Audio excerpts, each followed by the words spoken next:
Buenas tardes.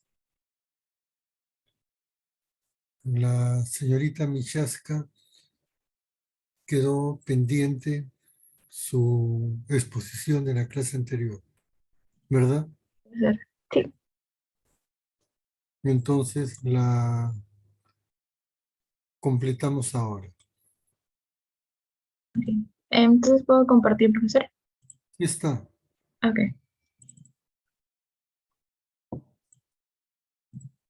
Mm.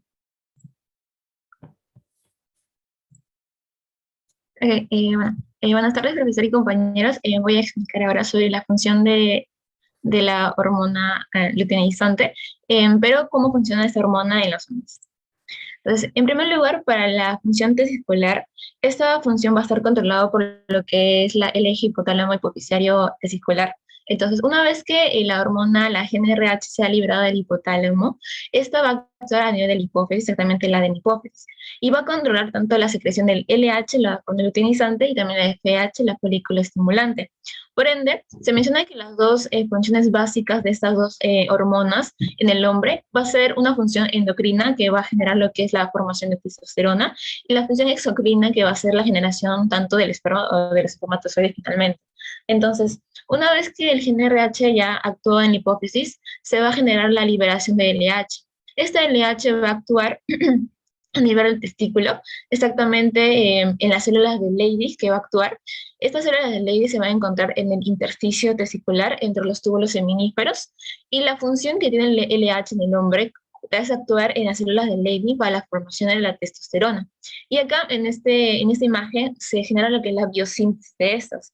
Acá se menciona que finalmente para la formación de la testosterona se va a producir en la formación del colesterol que van a generar lo que son las células de Leydig. Entonces, una vez que el LH ya haya sido o actúa en las células de Leydig, exactamente en el colesterol, van a existir lo que son enzimas mitocondriales que van a generar o formar varias cascadas, generando lo que es la pregnenolona, y de la pregnenolona también van a existir otras enzimas que la van a convertir en la progesterona, y así sucesivamente va a seguir la cascada de estos cambios, de la progesterona a lo que es la 1-7-alfa o H-progesterona, luego la conversión hasta androstendiona y finalmente lo que es la testosterona.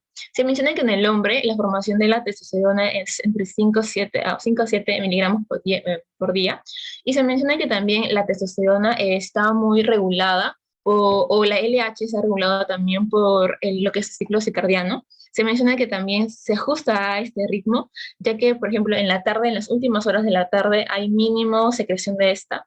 En las últimas horas de la noche hay aumento de esta y en las primeras horas del día también se genera el aumento de esta hormona finalmente. Y los picos de secreción abarcan entre 90 a 120 minutos la secreción de esta hormona. Y si bien es cierto, la LH sería una vía importante para la formación de la testosterona, pero también es utilizada ese producto, se podría decir, en la vía de FSH, porque va a lo que es adjuntar, o sea, las células, como las células de Sertoli, captan lo que son la parte de la testosterona para convertirlo en lo que es andrógenos a través de la proteína transportadora de estrógeno, para fijarla y también para la generación de la espermatogénesis, ¿no? Entonces, la función principal que tiene el LH en el hombre es hacer que los testículos produzcan lo que es la testosterona, ¿no? Con la influencia del LH en las células de Leydig. Y asimismo, lo cual les va a ser también importante para la producción de lo que es el esperma. Entonces, ¿cuáles serían los factores negativos que podríamos tener o manifestaciones clínicas si es que hay un aumento o una disminución de LH? Hay que tener en cuenta que los valores normales de LH están de 2.0 a 12 unidades internacionales por mililitros. Entonces, si en primer lugar vamos a encontrar un FSH y un LH en cantidades muy altas, se habla de que el hombre podría tener lo que es el hipogonadismo primario. Es decir, cuando presenta esta enfermedad se menciona de que lo que se vería afectado sería lo que es la parte testicular. Sin embargo, si encontramos un FSH y un LH en cantidades muy bajas, se habla de hipogonadismo secundario.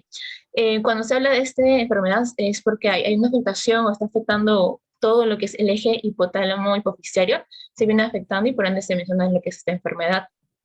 Luego se habla otro factor negativo que es la prolactina alta. La prolactina alta también va a ser secretada en la parte de la hipófisis, pero menciona de que También ayuda en cierto aspecto en las células de Leydig para la formación de testosterona, pero cuando existe lo que es la prolactina alta, se menciona de que hace que el LH disminuya. Y cuando si lo que es el hormona del LH disminuye, las células de Leydig también, el efecto, la acción que tiene el LH en las células de Leydig también va a disminuir. Y por ende también la testosterona disminuye. Y si este factor también disminuye, también las células actuales que como toman cierta parte de la testosterona, también van a irse disminuidas. Entonces, la importancia de la testosterona en sí en el hombre es que va a ayudar mucho al desarrollo de los caracteres sexuales, al desarrollo de la próstata y también va a ser las glándulas o las vesículas seminales.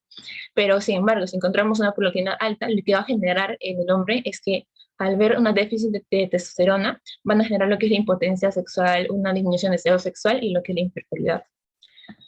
Y bueno, terminando, se habla sobre la retroalimentación positiva y negativa. Acá tenemos dos imágenes. La primera imagen corresponde a la feedback de la mujer y el feedback del hombre. Tenemos dos hormonas importantes en las mujeres, tanto el estrógeno como la progesterona. La retroalimentación, tanto positiva y negativa, son mecanismos que va a utilizar el cuerpo con la finalidad de poder regular las hormonas o que mantengan como un equilibrio, ¿no? Que no haya tanto un exceso de estas hormonas o un déficit de estas hormonas.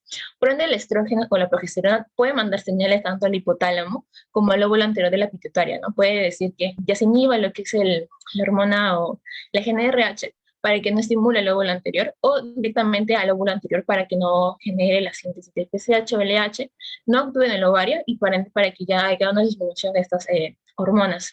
Pero por otro lado, si tenemos en el sistema circulatorio hay menor cantidad de estas hormonas, el estrógeno va a ser encargado de enviar estas señales al hipotálamo y al lóbulo anterior de la pituitaria con la finalidad de que aumenten las hormonas en el cuerpo de la mujer.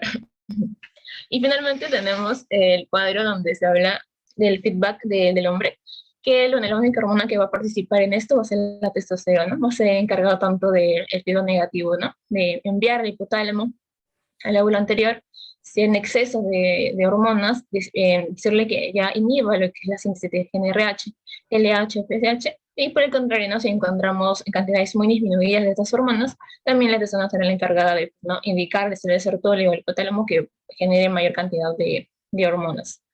Y bueno, queda un video, pero creo que sobre todo para que alcance el tiempo, voy a tener con las conclusiones.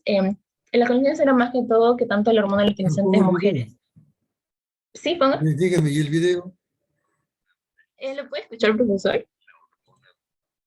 ¿Cuánto tiempo dura? Solo creo que era 2 minutos, más que Ya, hasta 2 minutos. ya, póngalo nomás. ¿Lo puede escuchar? Oh. A ver, Está voy a bajo el ponerle volumen. un volumen mayor a mi parlante. Un Pero se minutito. escucha poco entonces. A regular los Póngale más volumen. ¿Usted le puede poner? procesos reproductivos en hombres y mujeres. Perfecto. Sí, profesor. Sí, sí, está bien. Desde el comienzo, por favor. La hormona luteinizante ayuda al ciclo menstrual en los hombres. Esta hormona estimula la producción de testosterona, el desempeño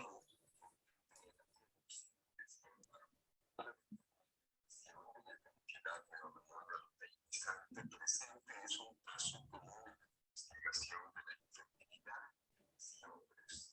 En las mujeres, la cantidad de hormona luteinizante presente en el cuerpo femenino durante el ciclo menstrual, la hormona justo antes de que ocurra la ovulación, se produce un análisis sobre hormonas y irregularidades en los ciclos menstruales de las mujeres, determinar la menopausia.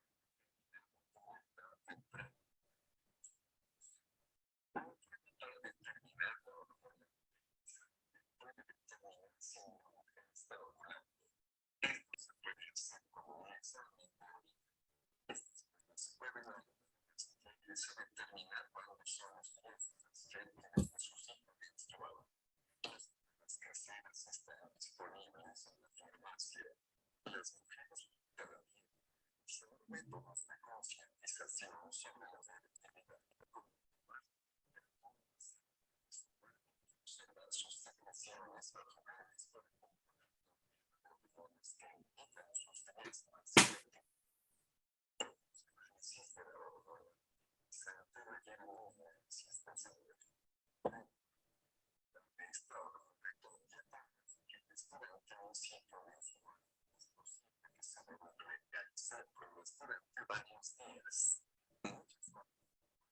Bueno, entonces, siguiendo con el tema ya, finalizando las conclusiones, tanto la hormona luteinizante en mujeres y en hombres va a ser importante, ya que en las mujeres va a ser indispensable para la ovulación y también para la formación del cuerpo lúteo, y en los hombres lo que va a generar fundamentalmente es que actúa en las células del Leydig para la formación de la testosterona, que es una de las hormonas importantes para los caracteres sexuales.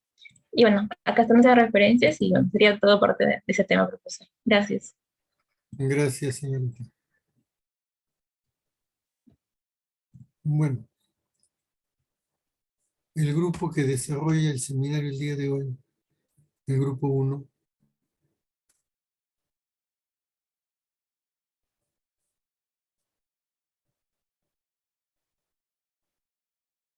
Sí, doctor, ahorita presentamos.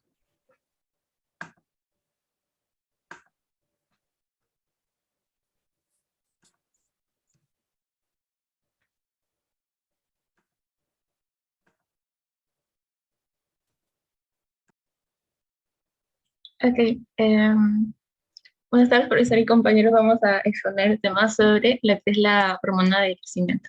Siguiente. Ok, para la introducción de este tema hay que tomar en cuenta que la hormona de crecimiento va a ser una hormona peptídica también, compuesta por 121 aminoácidos y presenta 121 aminoácidos que corresponden a una cadena y también corresponde a un peso molecular de 22 kilodalmos. La importancia de esta hormona de crecimiento es que esta van a ser sintetizadas por lo que son las células somatotropas. Estas se van a encontrar en la parte de la adenopófisis. También cabe mencionar de que el pico de estimulación o secreción de esta hormona abarca entre las 3 a 4 horas, que es el pico de secreción. También esta hormona va a ser regulada por el ciclo circadiano y como vemos en la parte inferior, durante el día y durante la noche, vamos a observar que durante el día pues vamos a observar este pico de secreción de esta hormona. Sin embargo, en la noche se menciona que la secreción de esta hormona es 100 veces mayor y por ende durante el día la secreción de esta hormona es menor, a diferencia de durante la noche es mayor. También esta hormona va a ser metabolizada por el hígado y su tiempo de vida es 20 minutos y por ende se debe unir a lo que son las proteínas. La cantidad de secreción o la cantidad de esta hormona que se secreta es entre 0.2 a 1.0 miligramos por día aproximadamente. Siguiente. En cuanto al mecanismo de liberación de la hormona de crecimiento, tenemos que hay varios factores que van a generar tanto su disminución como aumento, pero en este particular imagen vamos a encontrar cómo se genera la secreción de esta. Varios factores como la hipoglucemia, el ejercicio, el ayuno o el estado de estrés, que son los 4 puntos importantes, generan tanto el aumento de la hormona de crecimiento, ¿no? También tenemos en la imagen la parte de la somatostatina o el GHRH, que es la hormona liberadora de la hormona de crecimiento, van a ser factores importantes para que se dé la secreción, ¿no? Vamos a obtener que del núcleo arcuato se van a sintetizar lo que es el GHRH. Este núcleo arcuato va a permitir, ¿no?, que se libere esta hormona liberadora, va a actuar sobre lo que es la adenopófisis para la generación de la hormona de crecimiento. Sin embargo, también hay otro factor. El núcleo arcuato también libera lo que es la grelina, ¿no? No solamente el núcleo arcuato, sino también el fundus del estómago también genera la síntesis de grelina. Tanto la GHRH y como la grelina van a estimular lo que es la adenopófisis en las células somatotropas con la finalidad de que la hormona de crecimiento sea liberada, ¿no? Si bien es cierto, se menciona aquí que desde la adenopófisis se pueden generar mecanismos directos e indirectos que van a actuar en los niveles tejidos. Puede ser que la hormona de crecimiento actúe sobre el hígado, ¿no? Va generando lo que es el factor de crecimiento muy similar a lo que es la insulina tipo 1, y esto puede actuar luego a los diferentes tejidos, ¿no? Pero otro factor más indirecto es desde la liberación de la hormona de crecimiento hacia los otros tejidos, que va a ser los músculos, bueno, el tejido óseo, que va a ser un transportador, y también puede ser el tejido adiposo. Siguiente. Entonces, para que se genere esto, vamos a observar los receptores que van a predisponer lo que es la hormona. En el extremo, en el derecho, en la parte derecha, vamos a tener primero cuando la hormona llega a su receptor, se va a acoplar a su receptor de membrana. Y este receptor de membrana conforma lo que es un complejo, ¿no? Vamos a observar que en el citoplasma vamos a tener lo que es la proteína JAK. La proteína JAK se une al complejo, al receptor de hormona de crecimiento y a la hormona de crecimiento, se unen todo formando lo que es un complejo. Entonces vamos a saber que el JAK va a fosforilar, va a generar una fosforilación. Y esta fosforilación genera que en el dominio se aumenten sustratos o factores negativos, ¿no? Sustancias negativas, todo en este complejo. Entonces, luego se hace lo que es la dimerización de estos dos, de este receptor, generando como dos dominios con similitud. Y vamos a ver que otra proteína también del citoplasma, que es la proteína STAT, se va a unir a esos grupos de fosforilados, y por ende acá también se va a generar lo que es la fosforilación proteica, ¿no? El mismo JAK va a fosforilar lo que es al STAT. La fosforilación de este STAT su función es poder desacoplar o que el STAT se elimine o salga del receptor. Entonces el STAT, JAK, al fosforilar lo que es el STAT sale del receptor y ya tiene su propio lo que es dominio fosforilado. Y aquí también se genera otra dimerización, ya que ya se cumple dos STAT con sus propios dominios. Este STAT que presente con su fosforado va a introducirse o reaccionar con lo que es los factores transcripcionales. Esos factores transcripcionales entran a toda la parte de la molécula del ADN, y acá va a generarse como producto de lo que es la síntesis de ARN mensajero, y esta síntesis de ARN mensajero genera lo que son las proteínas en los órganos presentes. Entonces, vamos a tener en cuenta que aquí, cuando se genera lo que son la fosforilación proteica, puede generarse lo que es las proteínas en sí, o formar lo que es el factor de crecimiento tipo siguiente. Entonces, la acción que tiene la hormona de crecimiento puede ser, como mencioné, puede ser directo o indirecto. Cuando es directo es a corto plazo y el indirecto es a largo plazo. Y de largo plazo está mucho relacionado con el tejido óseo, ya que presenta lo que es un mecanismo de transportador, que es el factor de crecimiento P3. En cambio, el tejido muscular, el hígado, el tejido adiposo y otros tejidos, pues son más que todos indirectos. Y se menciona que en el tejido muscular lo que se va a tener es que cuando ya la hormona pasa al torrente sanguíneo, es captado por lo que los receptores de esta misma hormona, y se menciona que esos receptores generan la captación tanto de aminoácidos para lo que es el aporte del músculo, ¿no? Tanto para su contracción de estas y también para la estructura del músculo. En el tejido óseo, el GH va a activar los osteoblastos, asimismo también va a facilitar lo que es la entrada de la glucosa a la célula, también va a activar la parte de la energía, el crecimiento de tejido óseo, la mineralización y el aumento de matriz extracelular.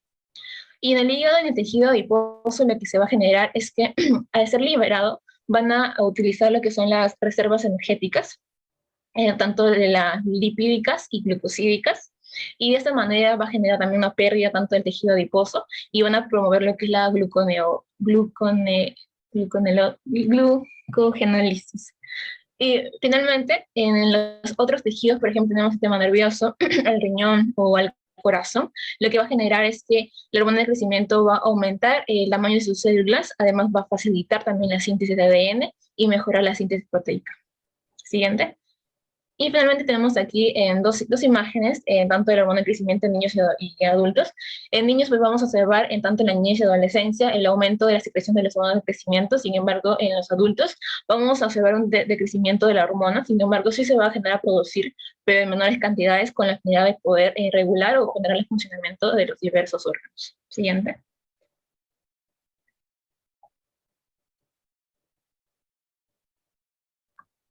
Bien, buenas tardes, profesor y compañeros. A continuación voy a continuar con los circuitos de retroalimentación de la hormona de crecimiento.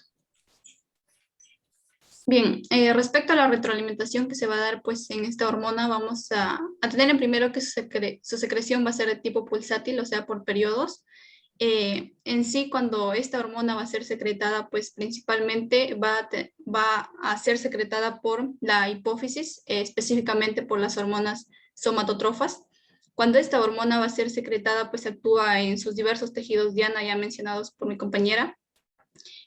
Cuando esta hormona es liberada, pues al actuar en sus tejidos diana, lo que va a generar es la formación sobre todo de la somatomedina C, que es la IGF, o también llamada, hay una que es la principal, que es la IGF-1, que es el factor de crecimiento similar a insulina, que principalmente es producido tanto por el músculo, el cartílago y el hueso. Sin embargo, hay una que es soluble y que es principalmente pues producida por el hígado. Esta somatomedina producida por el hígado y soluble, que es la que va a generar lo que es la retroalimentación. Esta retroalimentación va a ser de tipo indirecta, porque vamos a ver que cómo es que esta va a disminuir la concentración de esta hormona de crecimiento. Pues primero va a ir hacia el hipotálamo, específicamente hacia el núcleo arcuato. En el núcleo arcuato lo que va a hacer es estimular lo que es la liberación de la hormona somatostatina, que es una hormona que en sí va a ir hacia la hipófisis y va a disminuir la liberación de la hormona de crecimiento. Esta es una forma indirecta de inhibir esta liberación. Otra de la forma es que esta misma hormona somatomedina va a ir hacia lo que es la región periventricular del hipotálamo y también va a inhibir lo que es la liberación de esta hormona que en sí, no sé si mencioné que acá lo que hacía era que estimulaba la liberación de la somatostatina para inhibir lo que es la hormona de crecimiento, y en este caso lo que hacía a nivel de la región periventricular era la que estimulaba lo que era su disminución de secreción, ya que como sabemos esta hormona liberadora pues va a ir a la hipófisis y va a aumentar su liberación de la hormona de crecimiento. Sin embargo, esta somatomedina va a disminuir su liberación y por lo tanto no va a haber quien estimule a la hipófisis y por lo tanto se va a disminuir su secreción. Esta también va a ser otra de las formas indirectas de inhibir la secreción de esta hormona de crecimiento. Por otra parte, esta somatomedina en sí también va a ir de manera, se podría decir por una asa corta que se le denomina, donde va a ir hacia la hipófisis y también a nivel de la hipófisis va a inhibir directamente lo que es en las células somatotrofas la liberación de esta hormona de crecimiento. Por otra parte, también la misma hormona de crecimiento genera también a nivel de la hipófisis su inhibición de su liberación. Esto es básicamente cómo se regula esta hormona de crecimiento para que disminuya su secreción a nivel de los tejidos diana.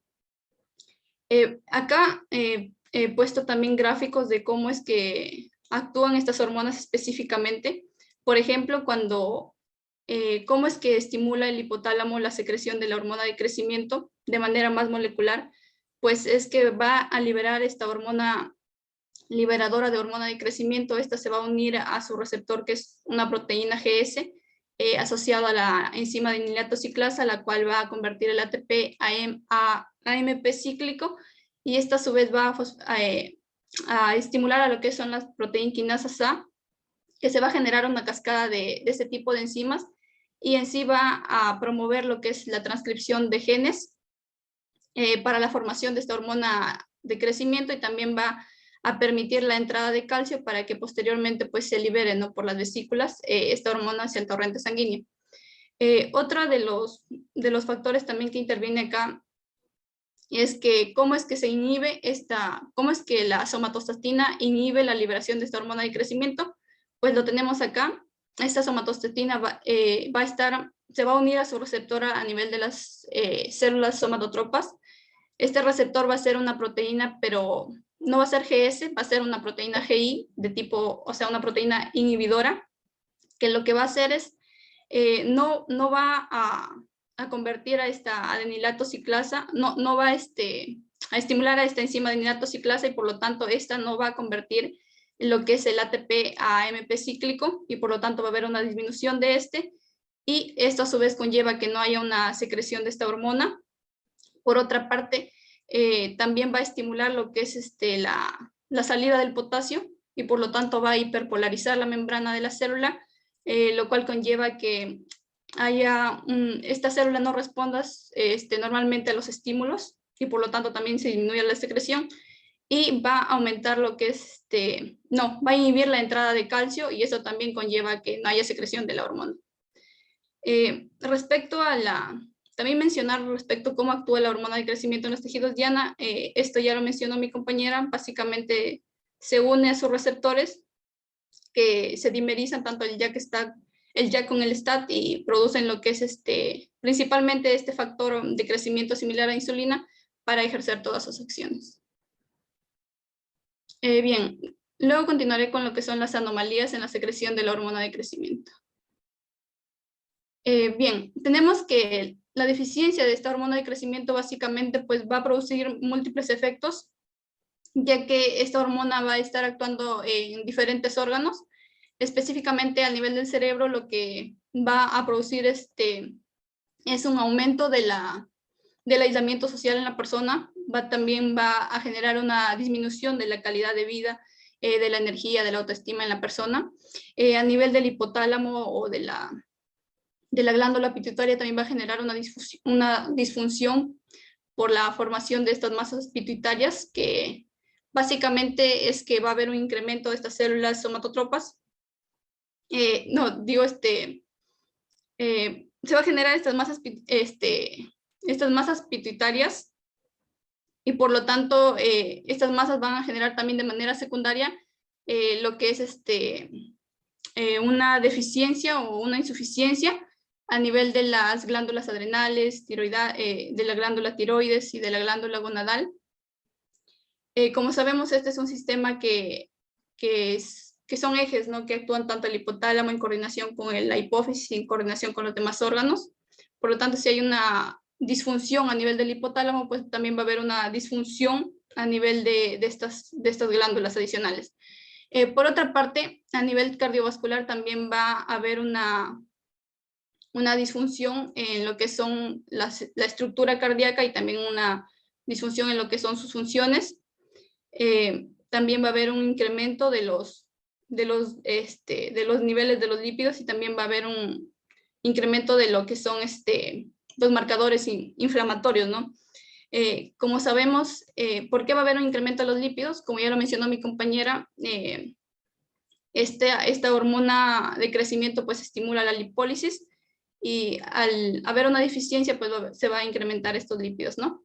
Y también va a haber una disminución de lo que es la fibrinólisis y la capacidad de realizar ejercicio.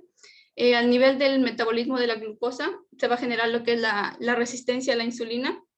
Esto generalmente es porque en sí se va a reducir lo que es la capacidad de captar la glucosa. Entonces, las células no van a ser capaces de captar la glucosa. Como sabemos, esta hormona en sí es hiperglucemiante, o sea, aumenta la glucosa en la sangre. A nivel del tejido adiposo, esta va a generar también, como no va a haber la lipólisis, pues se va a acumular el tejido graso y va a generar lo que es el aumento de la grasa, sobre todo a nivel central, ¿no?, a nivel del abdomen. Y a nivel del hueso, pues va a generar fragilidad, disminución de la masa ósea, y a nivel de los músculos también una disminución de la masa muscular, ya que como sabemos también esta hormona pues genera lo que es la formación de proteínas. Al haber una disminución pues no se está dando esta formación, ¿no? Otro de las alteraciones es el enanismo. Esto específicamente se da en la infancia, donde va a haber una disminución, una deficiencia de lo que es la secreción por parte de las células somatotropas, y esta deficiencia de secreción pues va a generar que no se dé el crecimiento adecuado no se estimule el crecimiento a nivel de los huesos, pero este enanismo va a ser un tipo de enanos denominados proporcionados, porque al ser enanos, pero sin embargo todas sus partes van a estar proporcionadas en su crecimiento, pero en comparación con otra persona de su misma edad, pues el crecimiento va a ser mucho menor. Este va a ser de dos tipos, tanto congénita como adquirida. En la parte congénita va a haber una falta de lo que se va a observar de manera muy evidente lo que es la falta de este crecimiento postnatal, y en la adquirida pues se va a dar principalmente por la formación de un cráneo faringioma, que es la formación de un tumor cercano al hipotálamo o cercano a la hipófisis, que va a generar que estas glándulas pues disminuyan la secreción de esta hormona. Básicamente, también se encuentra lo que es de manera congénita. Un ejemplo que encontré es el síndrome de Laron, En el síndrome de Laron en sí no va a haber niveles bajos de hormona de crecimiento, pero ¿por qué se da este enanismo? Es porque va a haber una mutación en estos genes en los genes que codifican estos receptores, entonces estos receptores van a ser mutados, o sea, al momento de que esta hormona de crecimiento llega a unirse a su receptor, este receptor mutado pues va a ser no es sensible a esta hormona de crecimiento y por lo tanto no se va a unir y no se va a generar lo que es la transcripción de genes, no se va a generar este factor de crecimiento similar a insulina y por lo tanto no se va a llevar a lo que es el crecimiento de los huesos largos, ¿no? Y esto es lo que generaría este síndrome de Laron, donde podemos observar, sobre todo en estas personas observamos lo que es una frente amplia, también una disminución del crecimiento de la mandíbula y lo que es característico que es también la obesidad de tipo central, que es la acumulación de grasa a nivel del abdomen.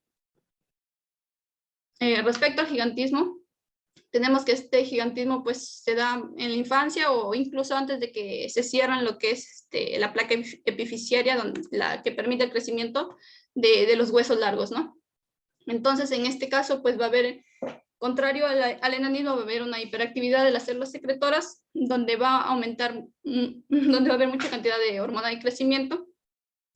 Y este aumento de la cantidad de hormona de crecimiento, pues va a generar que se estimule todos estos factores y se estimule lo que es la proliferación de estos condrocitos y posteriormente se diferencian osteoblastos y osteocitos y se genera un mayor crecimiento de los huesos y por lo tanto la persona se observe de manera gigante, ¿no?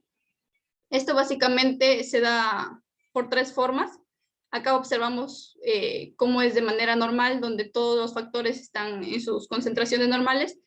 Sin embargo, acá podemos observar que cuando hay un aumento de esta hormona estimuladora de la hormona de crecimiento, esta va a generar que se aumente este factor que estimula el crecimiento y por lo tanto se acelere y se genere lo que es el gigantismo. Por otra parte, también va a haber un aumento de la hormona de crecimiento, pero ya no a nivel por factores del hipotálamo, sino a nivel de la pituitaria, y también va a conllevar a este aceleramiento del crecimiento. Y por otra parte, tenemos que a nivel del hipotálamo también puede haber una menor cantidad de hormona inhibidora de la liberación de la hormona de crecimiento y por lo tanto al haber una menor, se podría decir inhibición, va a haber una mayor secreción de estos factores y también va a acelerar el crecimiento óseo. Aparte de ello, también se menciona que en el gigantismo se desarrolla también lo que es la hiperglucemia, que es el aumento de la glucosa en la sangre, y también se puede conllevar a lo que es la degeneración de las células beta de los islotes de Langerhans. Esto básicamente es por la hiperactividad que se va a presentar en estas células, porque va a haber una mayor concentración de glucosa en la sangre, va a haber una mayor estimulación de estas células para que liberen la insulina. Sin embargo, esta demasiada actividad pues va a generar una degeneración de estas células. Y esto posteriormente también se mencionaba que llevaba a la formación de diabetes mellitus. Y por último, hablar sobre lo que es la acromegalia. Esta básicamente se va a generar el crecimiento, pero ya cuando se cerraron lo que son las placas epifisiarias, o sea, no va a ser un crecimiento longitudinal, sino un crecimiento a nivel del grosor de los huesos, básicamente por diversos factores, ¿no? A nivel central se puede generar por un tumor en el hipotálamo, al nivel periférico se puede generar por un carcinoide pancreático, un tumor carcinoide en el páncreas, también a nivel de lo que es la pituitaria, la glándula pituitaria se puede generar por la formación de adenomas, carcinomas, y también extrapituitario también se puede generar por lo que es un tumor de los islotes pancreáticos y también por linfomas. Y también había leído que respecto a las causas iatrogénicas, esto era básicamente que cuando hay personas que usan como tratamiento la hormona GH y cuando se administra una mayor cantidad o una cantidad desregulada, pues puede llevar a generar esta acromegalia. Básicamente, pues esta hormona de crecimiento, este aumento de la hormona de crecimiento va a seguir su vía de señalización que ya se ha mencionado y va a generar este aumento del grosor, pero en los huesos. Y lo que vamos a observar típicamente en estas personas es el agrandamiento de lo que viene a ser la mandíbula, pero una protusión hacia adelante de la mandíbula, lo que se denomina prognatismo. También defectos en los arcos superciliares. Vamos a observar lo que es la cardiomegalia. En sí, en todos los órganos se va a formar esto también, la hepatomegalia, nefromegalia. Va a haber un crecimiento desproporcionado de lo que son las manos en comparación con el resto del cuerpo, y también se va a formar lo que son los pies grandes. Va a haber un agrandamiento de los labios y lengua, y otra también característica es la hiperhidrosis, que es una mayor sudoración, ¿no? Esto básicamente es lo que caracteriza a la acromegalia. Por último, nuestras conclusiones, tenemos que en sí la secreción de esta hormona pues se realiza por lo que es la liberación de la hormona liberadora desde el hipotálamo, y también está ayudada por la grelina que se libera a nivel del fondo del estómago principalmente, y es importante para el crecimiento de diferentes tejidos, tanto óseo, muscular, a nivel del hígado y también el tejido adiposo. Tenemos los circuitos de retroalimentación que van a permitir no mantener en sus concentraciones normales para su buen funcionamiento, y su desregulación pues lleva a las diversas enfermedades, ¿no? Que pueden ser tanto congénitas o adquiridas, y que permite el desarrollo tanto de enanismo, gigantismo y acromegalia. Acá tenemos nuestras referencias. Eso sería todo, doctor.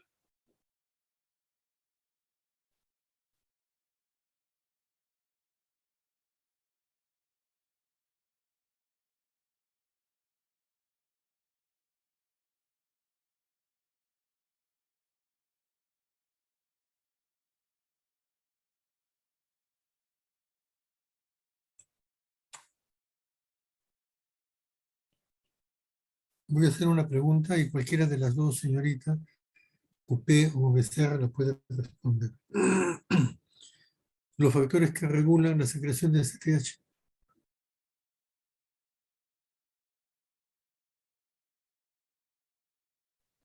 ACTH mencionó, doctor. ACTH, perdón, hormona del crecimiento. Ya. Sería la hormona liberadora de hormona de crecimiento secretada por el hipotálamo. Otra sería la somatostatina, que también se libera en el hipotálamo, que es de tipo inhibidora. Y también hay otra que regula, que es la que se libera por el fondo del estómago, que es la grelina.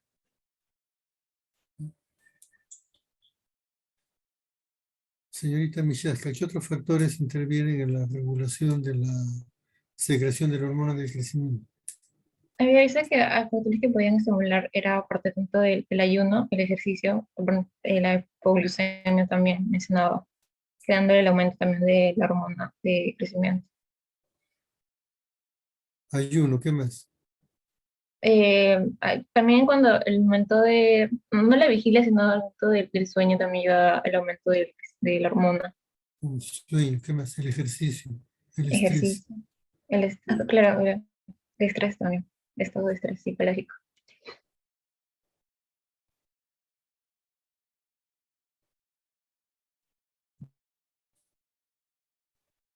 El otro grupo. Gracias.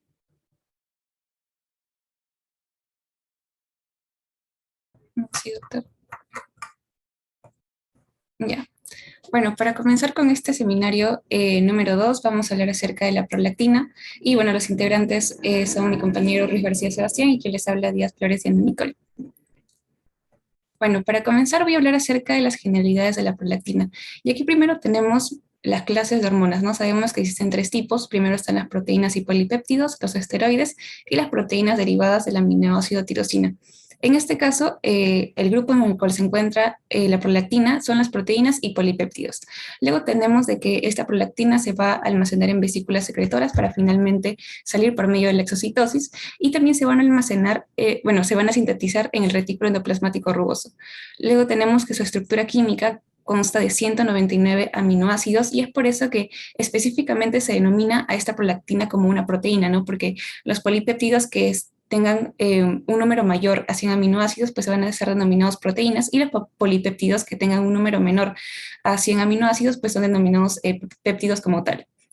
Luego, con respecto a con otras generalidades de la prolactina, tenemos de que no presenta atrofismo celular, o sea, que va a actuar directamente en su órgano, que sería la mama, ¿no?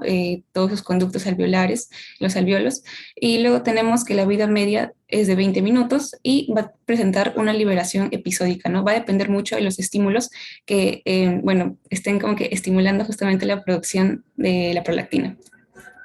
Luego, con respecto un poco acerca de la síntesis, ¿no? De esta hormona prolactina, primero obviamente vamos a tener que se va a formar la prehormona, que va a ser gracias a la unión del ARN mensajero con los ribosomas, ¿no? Luego, en el retículo endoplasmático rugoso, esta prehormona va a pasar a formarse como una prohormona gracias a las enzimas que van a lisar, ¿no? Que se encuentran aquí en el retículo endoplasmático rugoso. Luego, por medio de las vesículas de transporte van a salir de este retículo endoplasmático y se van a dirigir hacia el complejo de Golgi, en el cual van a pasar y van a terminar saliendo como vesículas secretoras. Y en estas vesículas secretoras voy a tener tanto a la prohormona como enzimas que se van a encargar justamente de como cortar, ¿no? De dividir a esta prohormona en hormonas activas y fragmentos peptídicos para que finalmente sean liberados por medio de la exocitosis.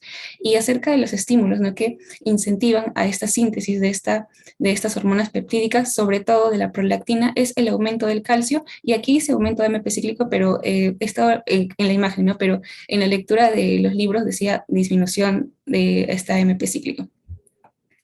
Luego, con respecto a los mecanismos de acción de la prolactina, pues aquí tenemos sobre todo a sus receptores, ¿no? Y estos receptores de membrana se van a dividir principalmente en tres dominios. El dominio extracelular, que es el que se encuentra por fuera de la membrana, ¿no? Que es el encargado justamente de recepcionar a la prolactina. Luego se encuentra el dominio transmembrana, que es el que va a permitir que esté sujeto, ¿no? A esta membrana, y el dominio tirosina-sinasa, que es el dominio también denominado intracelular, ¿no? Que es justamente en donde va a ocurrir todo este proceso.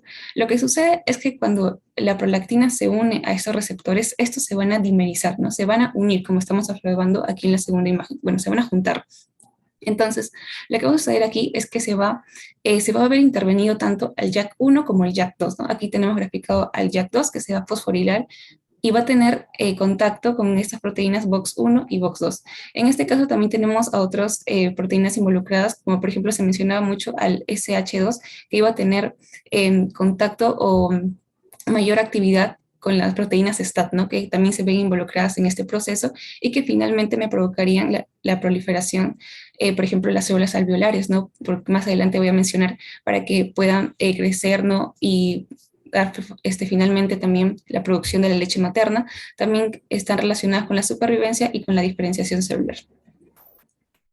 Luego, con respecto a las funciones, aquí primero tenemos que va a favorecer el desarrollo de la mama femenina, ¿no? Y no solamente la prolactina está involucrada con este desarrollo, aquí también, o en realidad en primera instancia, está involucrado el estrógeno, porque este estrógeno principalmente es el que se va a encargar del desarrollo, ¿no? De los lobulillos mamarios y también de los alvéolos mamarios, pero este estrógeno por sí solo no puede inducir justamente a la formación o la excreción de la leche materna. Aquí necesariamente se va a necesitar o se va a requerir a la prolactina. La prolactina también va a contribuir justamente con el crecimiento tanto de los lobulillos como de los alvéolos mamarios, y sobre todo la función más importante es que va a estar relacionada con el funcionamiento de estos lobulillos y alvéolos mamarios, ¿no? Para que puedan dar la producción de la leche materna. Y bueno, estas funciones también están acompañadas de la progesterona. Luego también la prolactina está relacionada con el sistema inmune, y aquí por ejemplo vamos a ver que con respecto a las células natural killer va a estimular la síntesis del interferón gamma, que como sabemos este interferón va a aumentar la actividad fagocítica, ¿no? De los macrófagos. Luego también con respecto a los granulocitos va a estimular la síntesis de este óxido nítrico, que es un vasodilatador.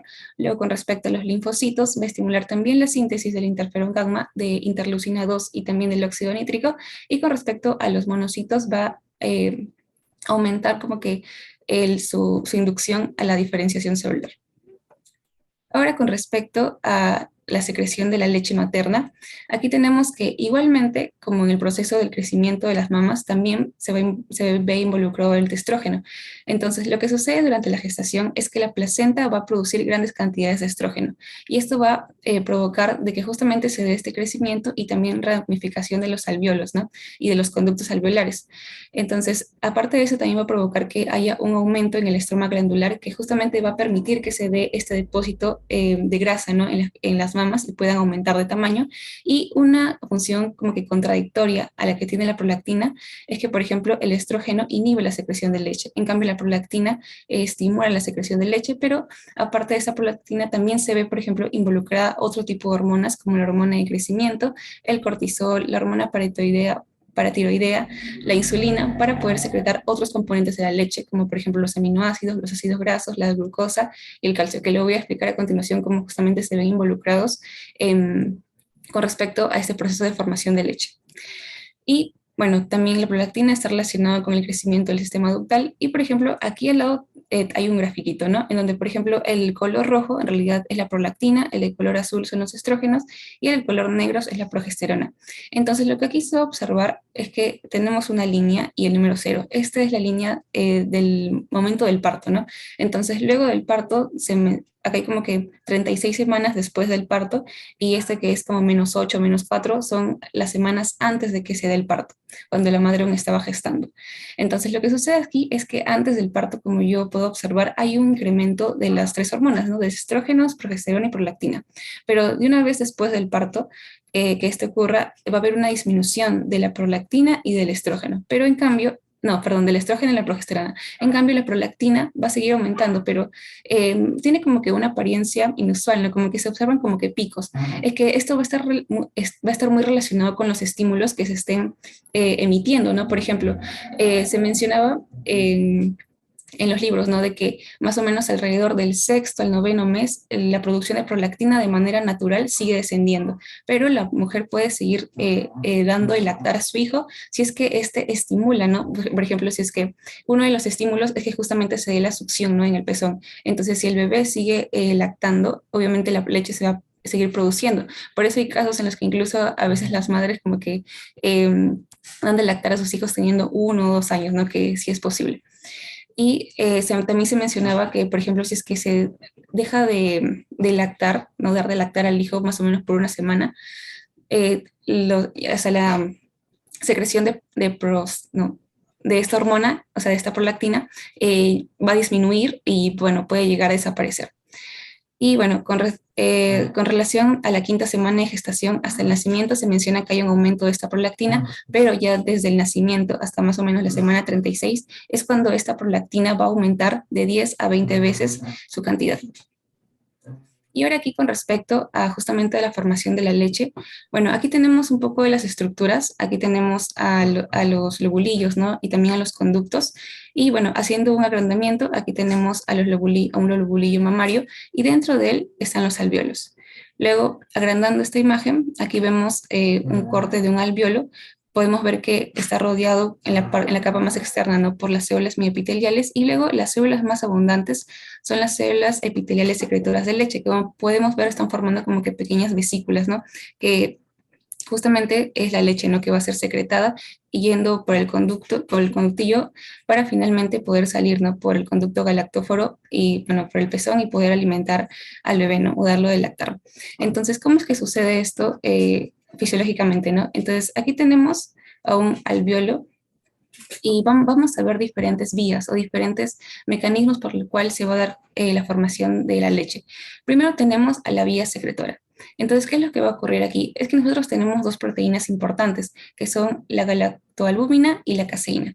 Entonces, esas proteínas, al entrar al retículo endoplasmático rugoso, luego se van a transportar hacia el aparato de Golgi, que finalmente va a formar vesículas, ¿no? Con esas proteínas y van a ser secretadas hacia la luz alveolar.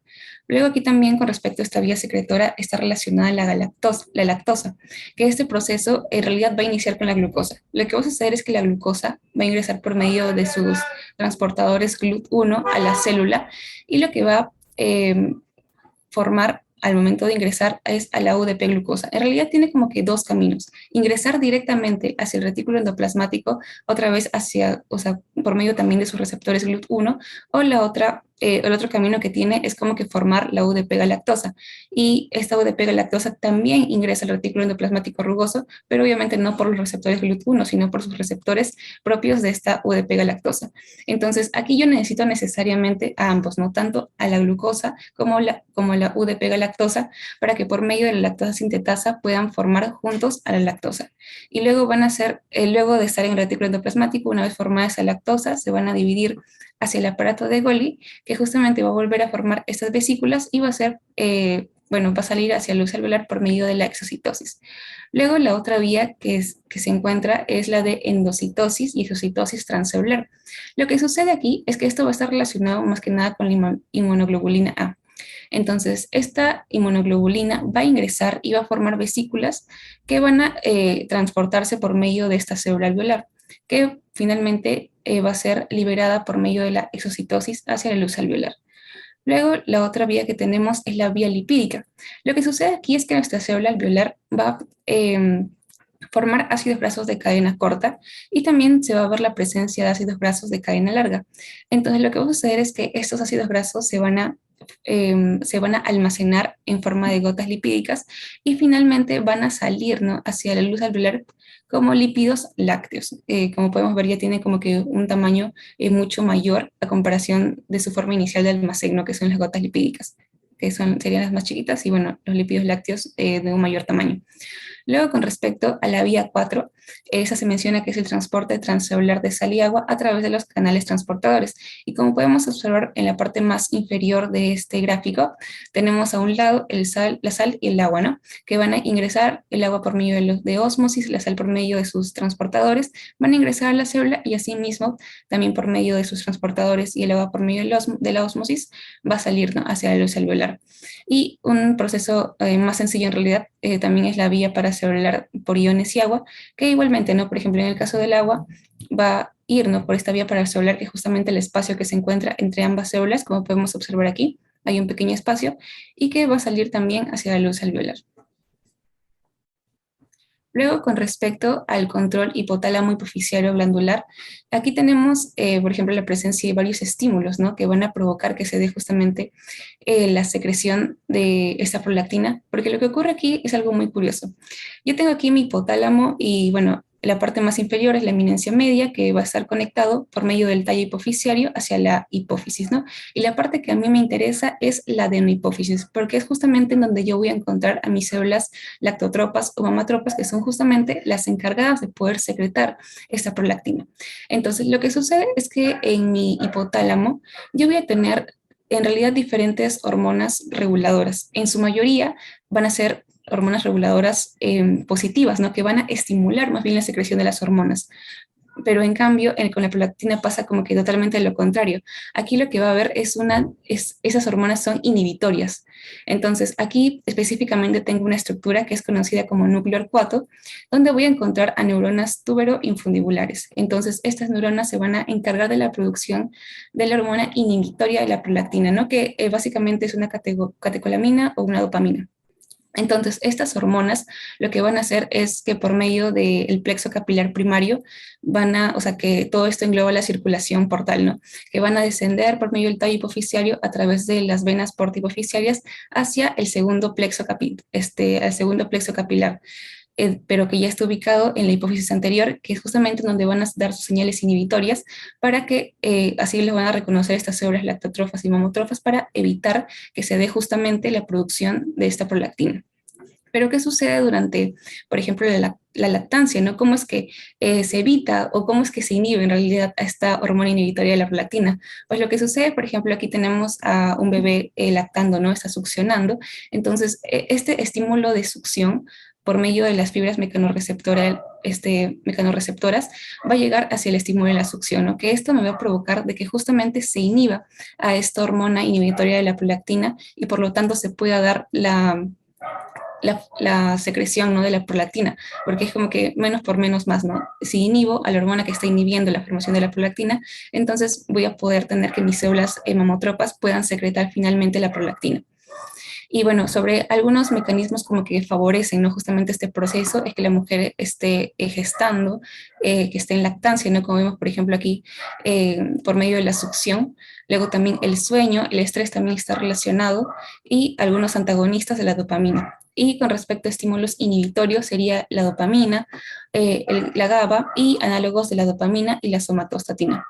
Y bueno, con respecto a algunos datos que quería mencionar también, es que, por ejemplo, durante la gestación se mencionaba de que el volumen o el tamaño de la hipófisis iba a incrementarse incluso en un 50%. Y ahora paso con mi compañero. Gracias.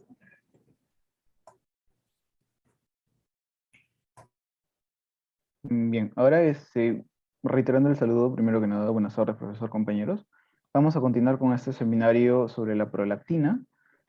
Vamos a retomar la exposición desde el punto de la retroalimentación. Vamos a tener que, pues, primero que nada, vamos a ver el mecanismo y vamos a ver cómo es que los efectos de la prolactina y cómo con la interacción con diferentes moléculas, con diferentes estímulos, me va a favorecer, me va a inhibir justamente esa producción, síntesis y acción de prolactina, ¿no? Entonces tenemos que, por ejemplo, vamos a comenzar desde el estímulo de la succión, del amamantamiento, desde la imagen que vemos aquí, se produce un estímulo, el cual va a llegar a la médula, llega a la médula, va a haber una conexión, el cual finalmente, después de mucho de otros procesos, va a llegar hacia el hipotálamo. Y en el hipotálamo lo que va a hacer es actuar directamente sobre cuatro áreas, ¿no? La primera es el área preóptica. Va a haber luego estas dos áreas que vimos el seminario pasado, la semana pasada, que son los núcleos paraventriculares y supraópticos, y finalmente también sobre el núcleo 4, que justamente mencionaba mi compañera, ¿no? Entonces, la estimulación sobre estos 4 puntos me va a traer diferentes acciones. La estimulación o la acción directamente sobre el núcleo 4 me va a traer como consecuencia una disminución de la actividad de la dopamina, que como ya se mencionó, la dopamina tiene sus efectos inhibitorios en cuanto a la liberación y síntesis de prolactina. Entonces, un estímulo que quiera favorecer justamente la síntesis, quiere aumentar la concentración de prolactina, pues también tiene que tener un efecto sobre el núcleo 4, específicamente sobre la dopamina, ¿no? Inhibiendo su acción. También va a existir una acción sobre el área preóptica, específicamente sobre la hormona liberadora de gonadotrofinas, ¿no? La cual finalmente me va a traer como una inhibición sobre la liberación de las hormonas luteinizantes y las folículos estimulantes, ¿no? Que finalmente, bueno, más adelante vamos a explicar más cómo se da este cuadro, ¿no? Entonces, vamos a tener que en los núcleos que ya mencioné antes, el paraventricular y el supraóptico, justamente se va a dar un poco de la síntesis también de oxitocina, junto con la prolactina, ya que ambas tienen una acción muy relacionada en cuanto al amamantamiento, ¿no? Entonces, esta oxitocina, recordando un poquito, nada más algo breve, se sintetiza en estos núcleos, se dirige hacia el lóbulo posterior de la hipófisis, ¿no? Y también vemos que en el lóbulo anterior, por las células lactótrofas, se va a producir la prolactina. Estas dos van a ingresar al torrente sanguíneo y se van a dirigir próximamente a la mama, ¿no? Donde van a estimular justamente la producción de leche y la producción o síntesis por lado de la prolactina y su liberación por el lado, por la acción de la oxitocina, ¿no? Son dos procesos diferentes. Entonces, si nosotros hacemos un zoom, una magnificación, vemos que, bueno, aquí encontramos la mama y recordando, sintetizando lo que comentaba mi compañera, la prolactina que se encuentra en el torrente sanguíneo en la circulación, finalmente va a llegar hacia las células que se encuentran en la región mamaria y por medio de vías de señalización, como por ejemplo el AKT, PIK3, el STAT5, el MAP-PK, se va a estimular diferentes procesos como la supervivencia celular, proliferación y diferenciación, ¿no? Que finalmente me van a traer como resultado el aumento del volumen de las mamas, la síntesis de leche materna y entre otras cosas, ¿no? Eso es un video súper breve de más o menos cómo se da todo este proceso. Bueno,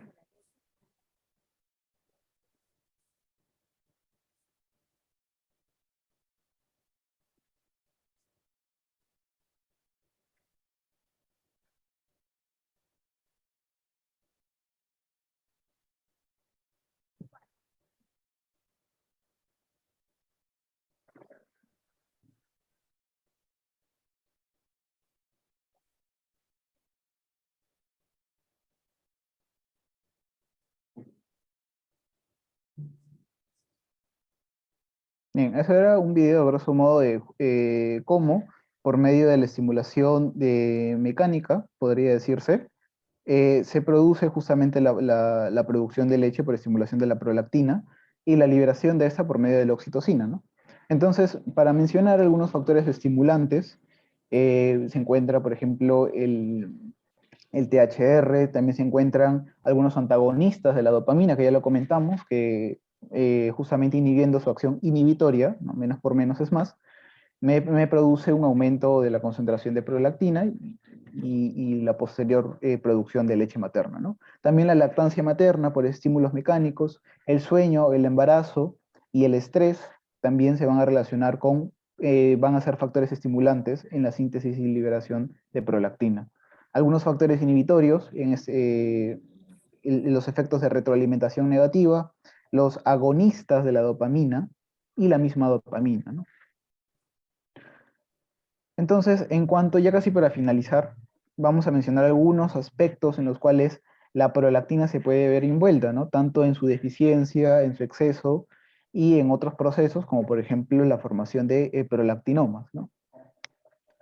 Una deficiencia en la prolactina o en las hormonas relacionadas con la prolactina, justamente me va a traer efectos en la lactancia materna, en el amamantamiento, ¿no? Una persona, una mamá que, por ejemplo, no produce mucha leche, como comúnmente se ha visto en cuadros, por ejemplo, en los hospitales, ¿no? O por experiencia también de familiares, que algunas personas, algunas mamás, no producen mucha leche a comparación de otras, que por ejemplo pueden tener un exceso de prolactina. Pero el exceso de prolactina eh, también en mujeres, por ejemplo, me puede traer un estado de anovulación y amenorrea. Anovulación, ¿por qué? Porque justamente el proceso de liberación de prolactina me va a traer un estímulo también, como ya lo vimos, en un estímulo negativo, una retroalimentación negativa en la hormona liberadora de gonadotrofinas, ¿no? Que justamente me va a inhibir la liberación de la hormona luteinizante y la folículo estimulante. Y esto me iba a traer un estado de anovulación, finalmente, en las mujeres. En los varones, por ejemplo, el exceso de prolactina, que normalmente no se debería dar, ¿no? Pero si hay un exceso, vamos a ver un desarrollo aumentado de los senos, la galactorrea, que es una secreción de sustancias parecidas a la leche, que no es leche, obviamente, en varones, ¿no? Y esto es anormal y podría relacionarse hasta, por ejemplo, con un prolactinoma, ¿no? También en varones va a tener efectos como disminución del deseo sexual, impotencia sexual y el hipogonadismo, ¿no? Justamente el hipogonadismo relacionado al efecto de la anovulación que mencionamos antes, ¿no?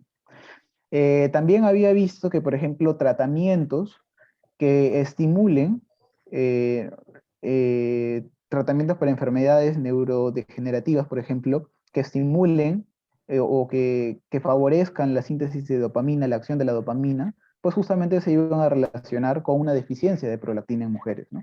Tanto en mujeres como en varones, obviamente.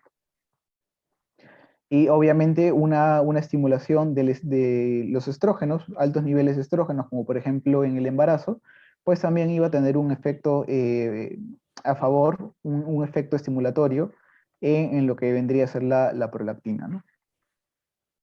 Y bueno, aquí están nuestras referencias bibliográficas, las 10, y muchas gracias. Gracias también.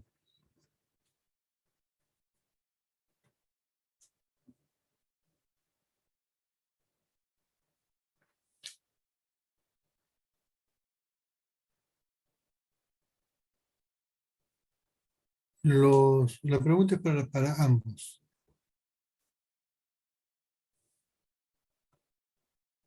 Todavía, ok. Los factores que intervienen en la regulación, en la secreción de la prolactina. Bueno, en realidad ahí va a intervenir, por ejemplo, la succión del bebé, ¿no? El momento de la lactancia también está relacionado con el embarazo. Un ratito. Ese es uno, ¿no es cierto? Sí. Uno, ok. Alonso, Estrés. otro. Diana. La gestación. No miren la lámina. No, la gestación. ¿Cuál? Gestación. Alonso, Bueno, iba a decir estrógenos, pero también, por ejemplo, tumores, prolactinomas. porque estrógenos dijeron que disminuía. No. Ujú.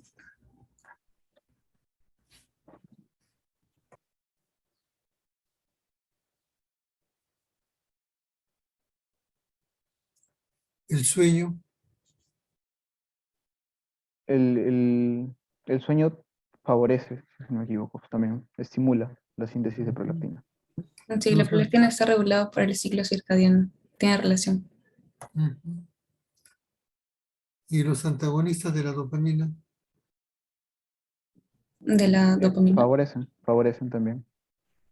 Ujú. Ok, gracias.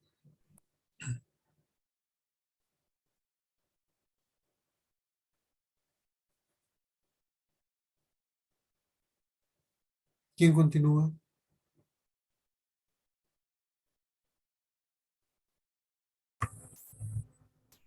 No se está conectando. Es aquí, bueno, ya, ahora sí. Buenas tardes, profesor, compañeros. En esta ocasión, mi compañera Cristina Pimentel y quien les habla, Nicole Jiménez, vamos a hablar sobre la oxitocina. Siguiente diapositiva, por favor.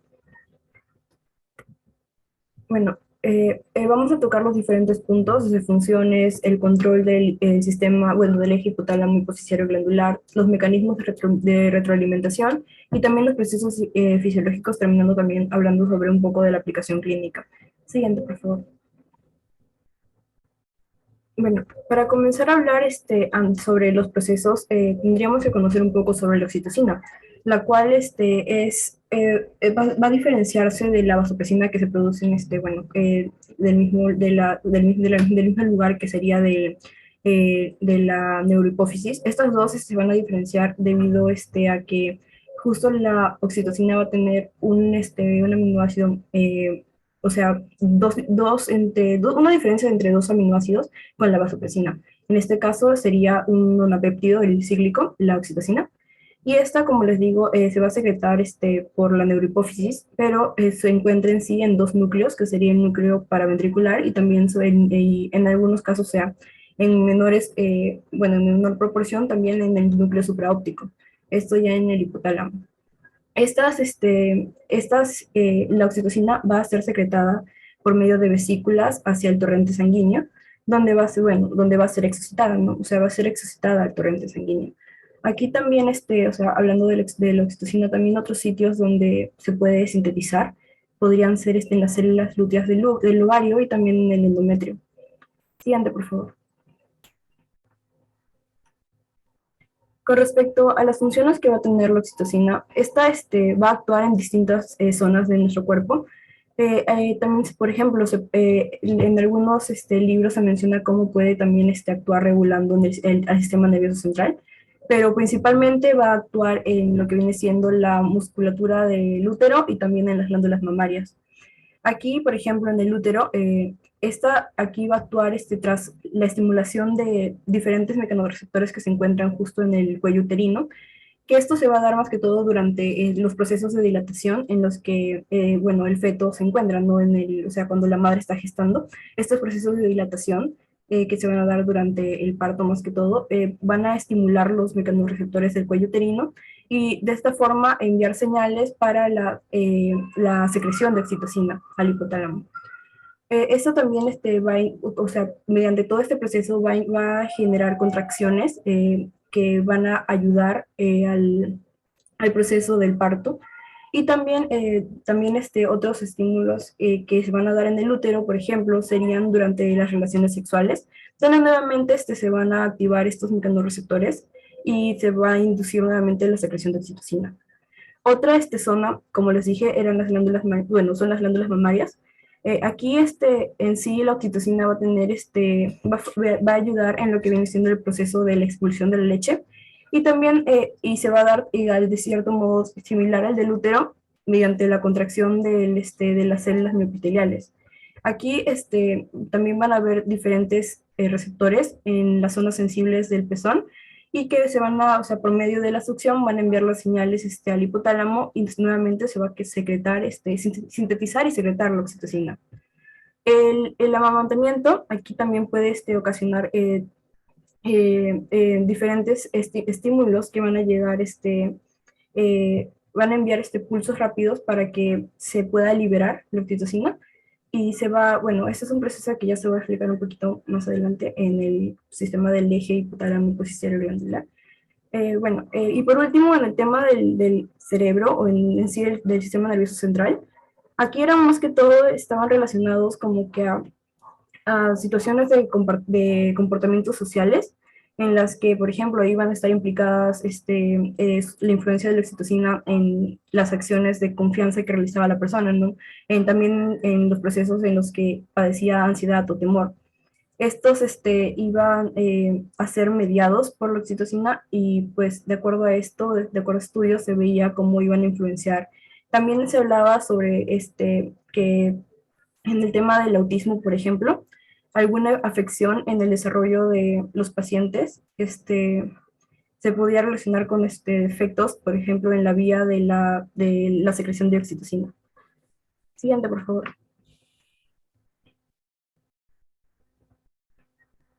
Bueno, aquí, como les mencioné, la oxitocina se va a secretar por va a estar sintetizada en el núcleo paraventricular y el núcleo supraóptico y va a ser expulsado por medio de vesículas secretoras hacia la hipófisis posterior.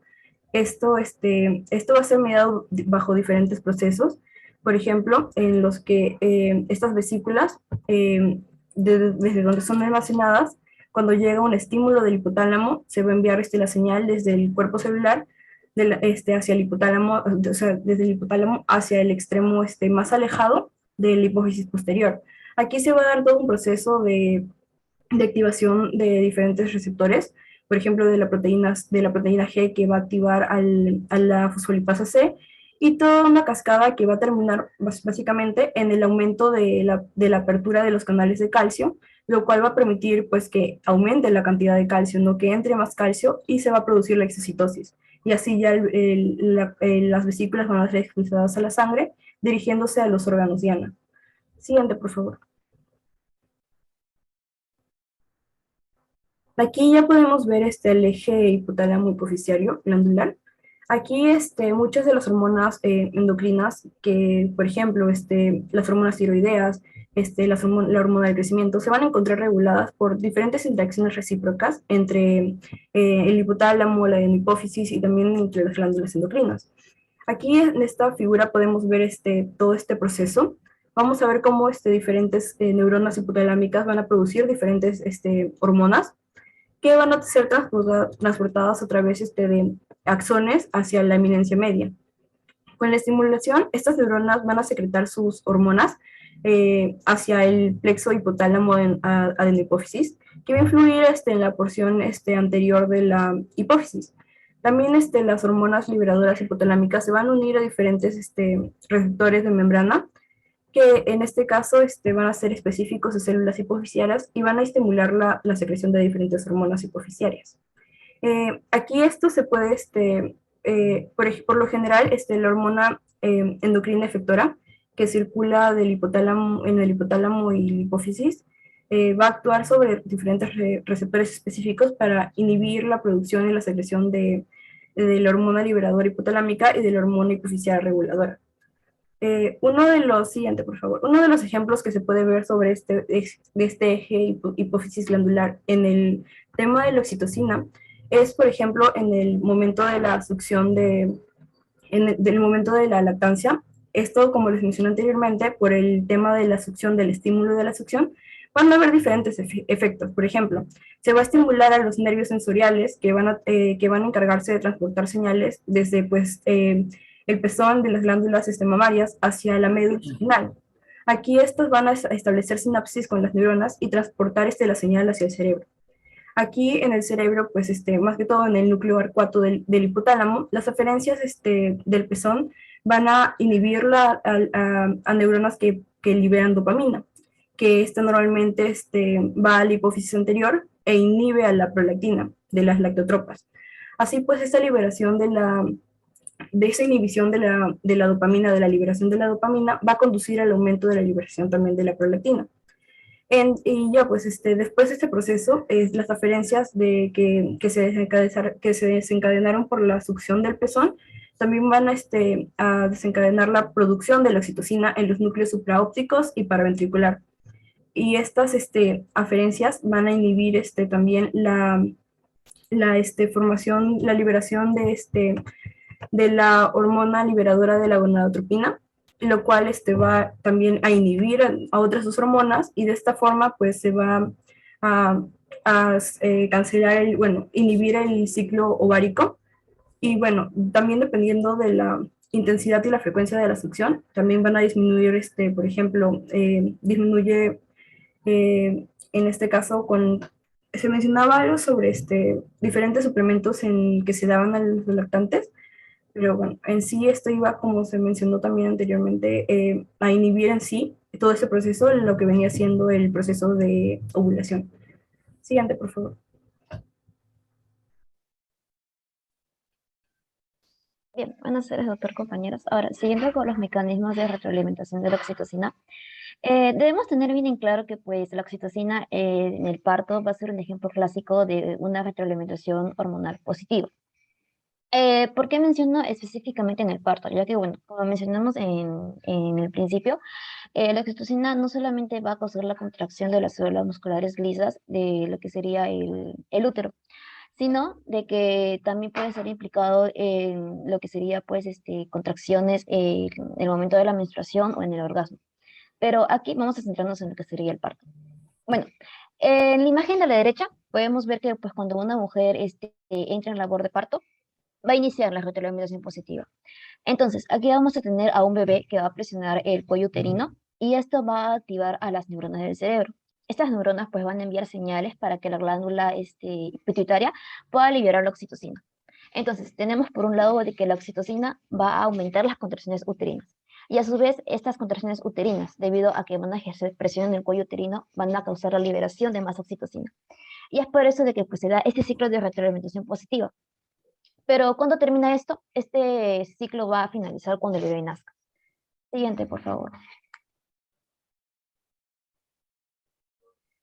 Ahora, siguiendo con lo que serían los procesos fisiológicos de la oxitocina, acá le hacemos solo un cuadro en el cual, pues, cómo se dan las vías de señalizaciones del receptor oxitocina, específicamente en lo que sería el contracción del miometrio, que en realidad me centré en esto porque vamos a tener a lo largo de la exposición una marcada pertenencia a lo que sería, pues, el parto.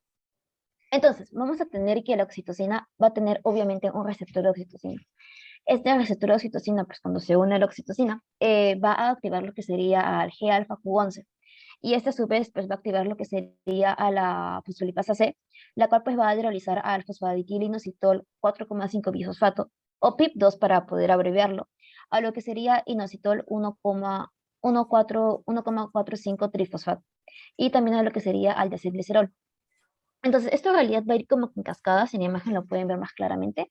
En el caso de lo que sería el inositol 1,4,5 trifosfato, este va a provocar la liberación de lo que sería el calcio, desde lo que sería el retículo sarcoplasmático. Y por otro lado, que se había mencionado que teníamos al diacilglicerol, tenemos que se va a activar a la proteína quinasa de tipo C. A su vez, también vamos a tener que pues, el mismo receptor G-alfa-Q11 va a provocar también la activación de más canales de calcio, los cuales pues, ya van a estar regulados por voltaje, y esto obviamente va a favorecer la entrada de calcio a las células. Este calcio se va a unir a la calmodulina. Entonces, como se une, pues vamos a tener un complejo de calcio-calmodulina. Este complejo pues, va a activar a lo que sería a la sinasa MLC, y esto va a provocar posteriormente ya lo que sería la contracción del miometrio. Siguiente, por favor.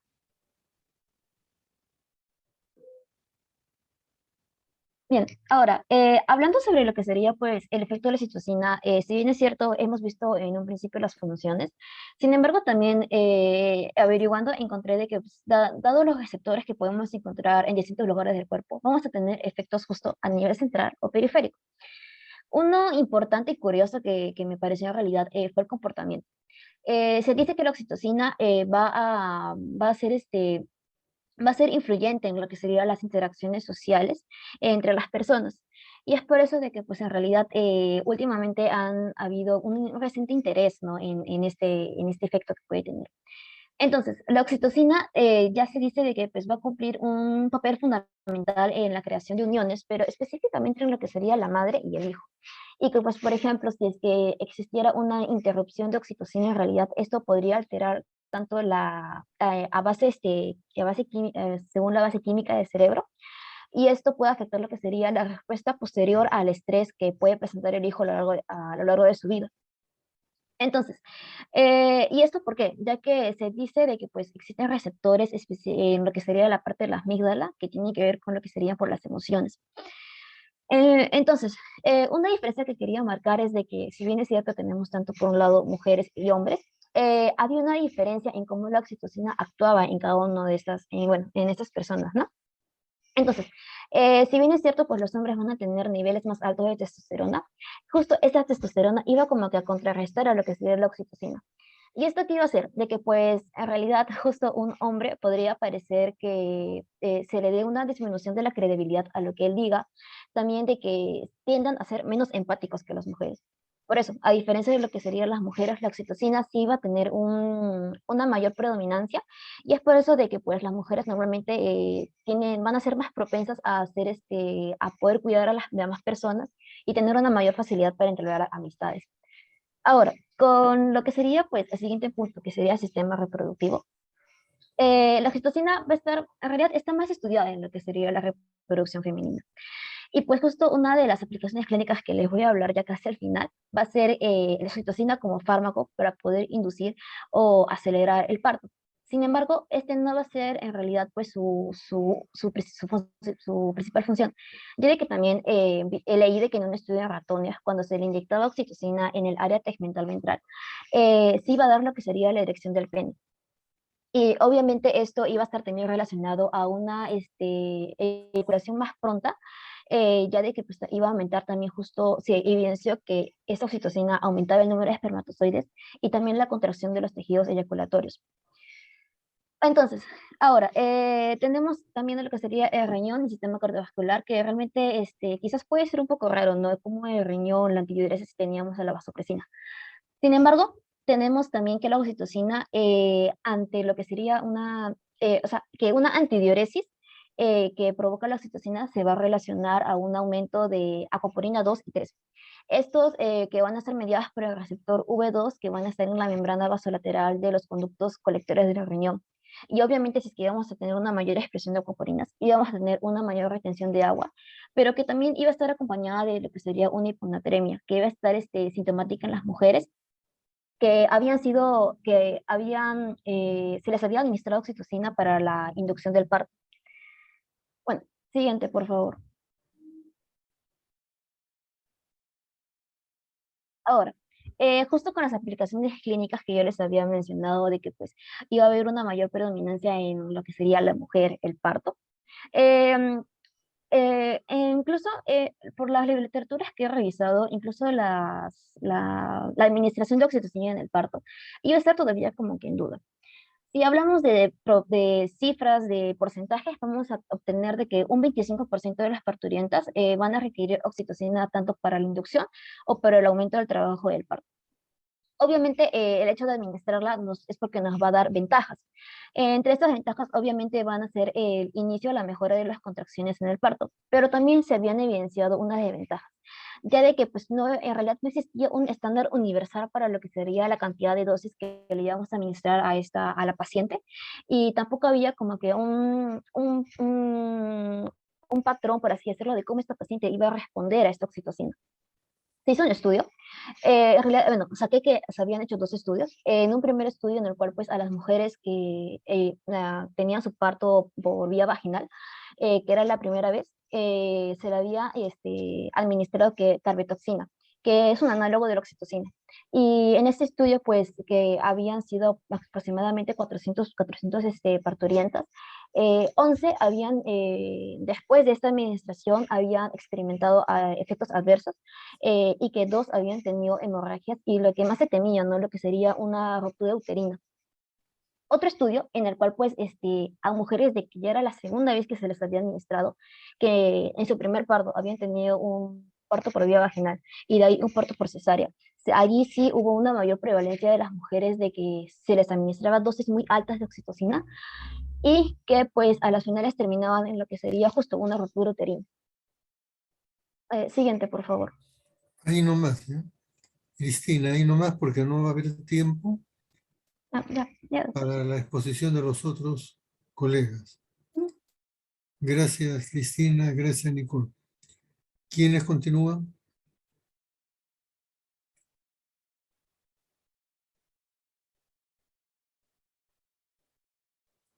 Mi grupo de terapia compartimos. Por favor, 10 minutos cada uno.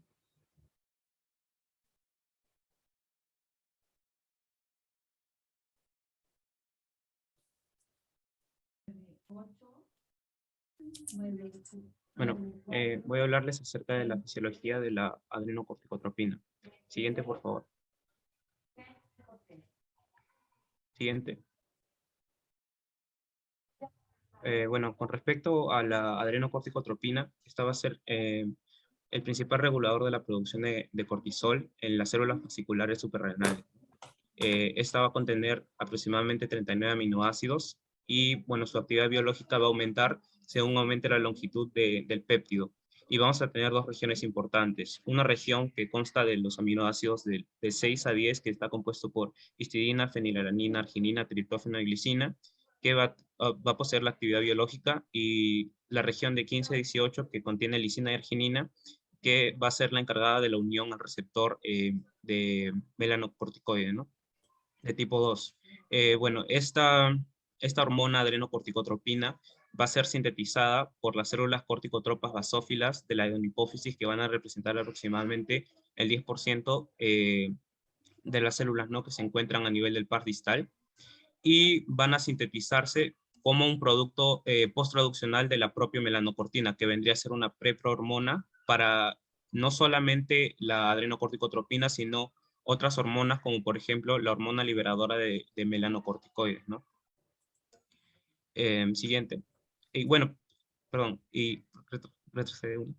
La vida media de la adrenocorticotropina va a ser aproximadamente de 7 a 10 minutos, y sus niveles basales son de 2 a 9 picomoles por litro. Siguiente.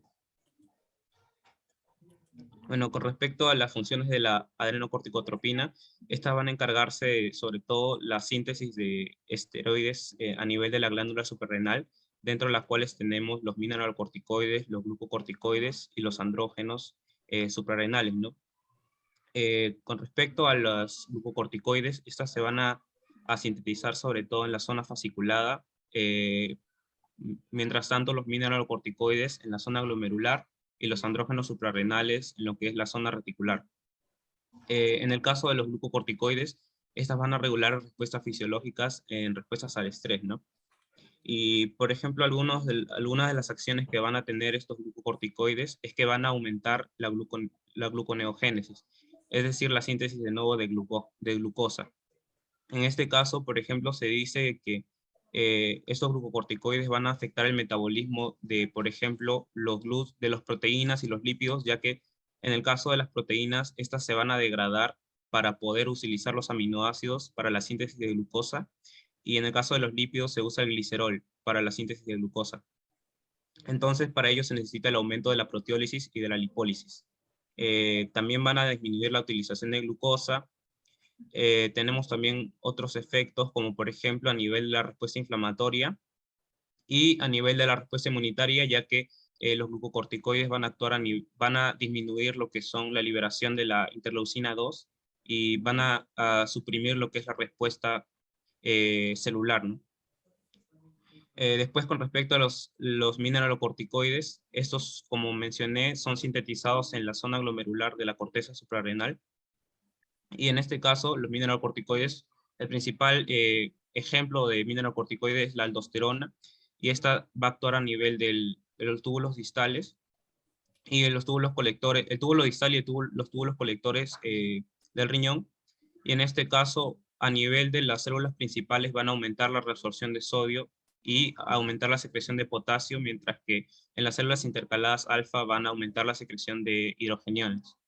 Y en el caso de los andrógenos suprarrenales, en el caso de los hombres, estos andrógenos posteriormente van a ser convertidos en testosterona, mientras que, es decir, en los hombres va a ser convertido en testosterona, pero los andrógenos en sí no van a ser la fuente principal para la síntesis de testosterona, ya que en los hombres esta se va a sintetizar a partir del colesterol y con respecto al estímulo de la hormona luteinizante. En el caso de las mujeres, estos andrógenos no van a ser la fuente principal de lo que son los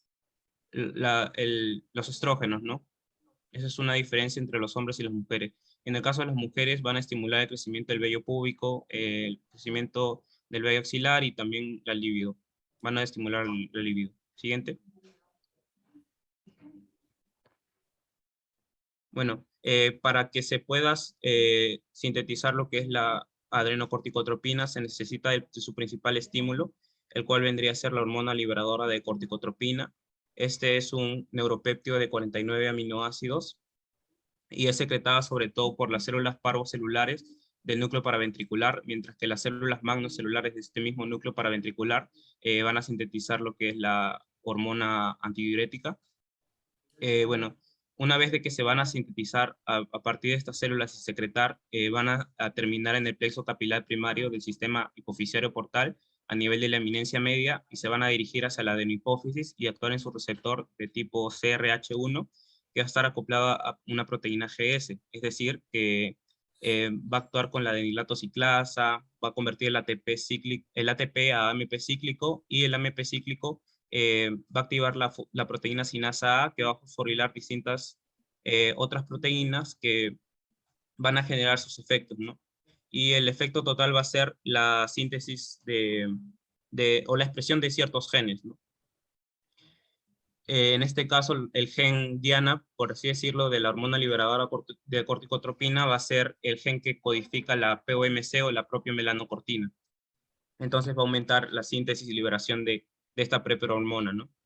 Y los factores que van a influir sobre la hormona liberadora de corticotropina lo podemos observar en la imagen superior izquierda. En este caso tenemos los ritmos circadianos, en la cual la secreción de esta hormona liberadora de corticotropina va a ser mucho mayor entre las 7 y 8 horas, justo y 1 hora después antes de despertarse. Y también en la primera hora de la mañana, mientras que va a ser mucho más baja a nivel del anochecer y la medianoche. Y bueno, con respecto al estrés, este va a actuar de dos maneras. El estrés físico en sí, que va a estar dado por los estímulos dolorosos, van a llegar primero a la parte inferior del tronco del encéfalo y luego se van a dirigir hacia la eminencia media del hipotálamo. Mientras que en el caso del estrés psicológico, este va a ser detectado sobre todo por el sistema límbico. Y este sistema límbico, sobre todo la parte de la amígdala y el hipocampo, y esta señal se va a dirigir hacia la región posteromedial del hipotálamo. También van a actuar neurotransmisores como acetilcolina, la norepinefrina, la serotonina, y los inhibidores vendrían a ser el GABA. Y también van a existir factores inmunológicos como las interleucinas 1, 2, 6, etc. Y finalmente también tenemos la acción de la vasopresina o la hormona antidiurética, ya que va a producir efectos en los corticotropos a través de unos receptores V1B, ya que van a actuar mediante la vía del inositol fosfato y van a aumentar también la secreción, ¿no?, de esta propia melanocortina. Siguiente.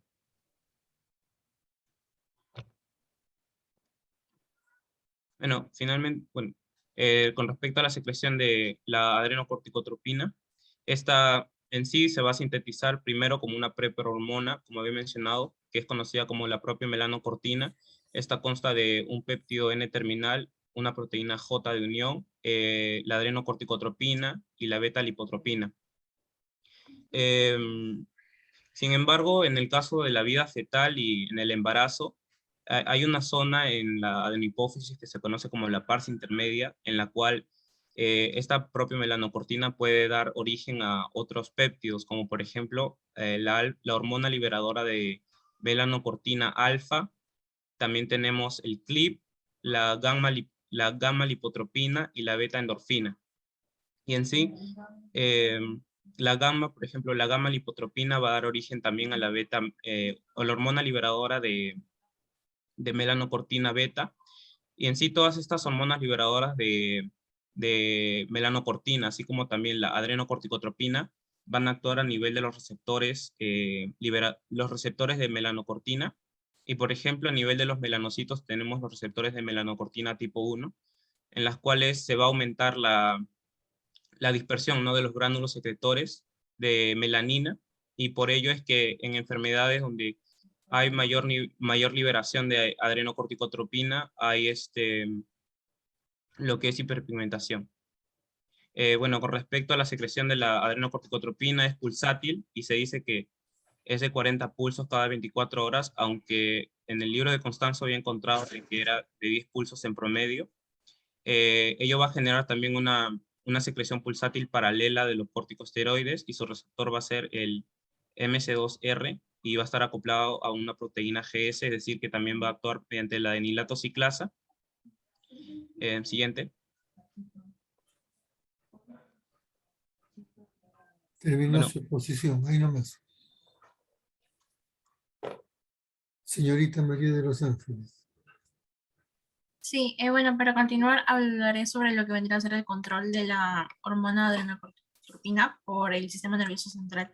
Bueno, en la imagen que está señalada, bueno, ahí se ve más o menos lo que vendría a ser el eje a grandes rasgos.